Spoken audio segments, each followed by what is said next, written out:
बिस्मिल्लाहिर्रहमानिर्रहीम। अस्सलाम वालेकुम। आप देख रहे हैं चैनल 95 न्यूज़ और दुनिया भर की अहम खबरों के साथ मैं हूं आपकी होस्ट महरूश खान।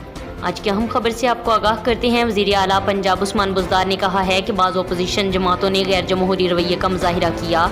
ऐवान का तकद्दुस सब पर लाजिम है। साबिक़ वज़ीर आज़म को ऐसे नाजेबा रिमार्क्स जेब नहीं देते। अपोजिशन सुन ले कि हम ईंट का जवाब पत्थर से दे सकते हैं।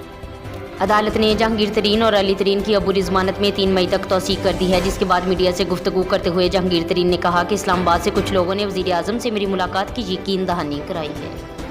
बात करते हैं वज़ीर आज़म इमरान खान ने कोयटा धमाके का नोटिस लेते हुए वज़ारत दाखिला से रिपोर्ट तलब कर ली। तर्जुमान वज़ीर आज़म हाउस के मुताबिक वज़ीर आज़म रात गए तक मामलात की निगरानी करते रहे। वज़ीर आज़म ने वज़ारत दाखिला को हुक्म दिया कि धमाके की हर पहलू से तफ्तीश करें, मामले की तह तक पहुँचें। वज़ीर आज़म ने धमाके की पुरजोर मजम्मत भी की है। पुलिस ने फल खाने पर बच्चे को पाइप के साथ तशद्दुद का निशाना बनाने वाले सौतेले बाप को गिरफ्तार कर लिया। थाना बनी के इलाके पघोड़ी में नवीद नामी शख्स ने अपने बेटे तैयब को तशद्दुद का निशाना बनाया। उसकी वीडियो सोशल मीडिया पर वायरल हुई, जिसमें बच्चा कह रहा है कि पापा मैंने फ्रूट नहीं खाया, जबकि बच्चे की वालिदा खामद को रोकने की कोशिश कर रही है, मगर जालिम शख्स अपने बेटे को तशद्दुद का निशाना बनाता रहा।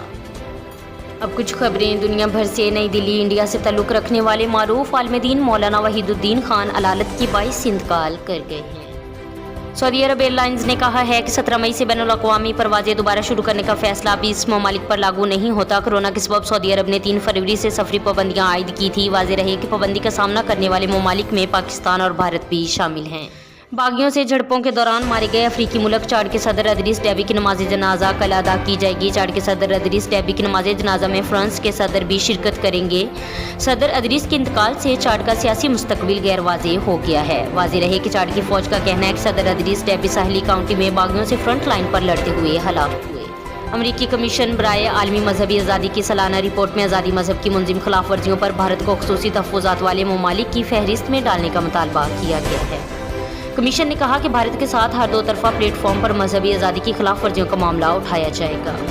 दुबई की एक कंपनी में काम करने वाले 2 सिक्योरिटी गार्ड्स पर 1.1 मिलियन दिरहम तामीराती मटीरियल चोरी करने का इल्ज़ाम आयद किया गया है। दोनों गार्ड्स पर इल्ज़ाम है कि उन्होंने तामीराती सामान ज़ेर तामीर अमारत से चुराया और उसे आगे फ़रोख्त कर दिया है। ये थी दुनिया भर की अहम खबरें। मज़ीद ऐसी खबरें सुनने और देखने के लिए हमारे चैनल को सब्सक्राइब करें, बेल आइकन को प्रेस करें ताकि जो भी नोटिफिकेशन हो सबसे पहले आप तक पहुँचे। खुदा हाफिज़।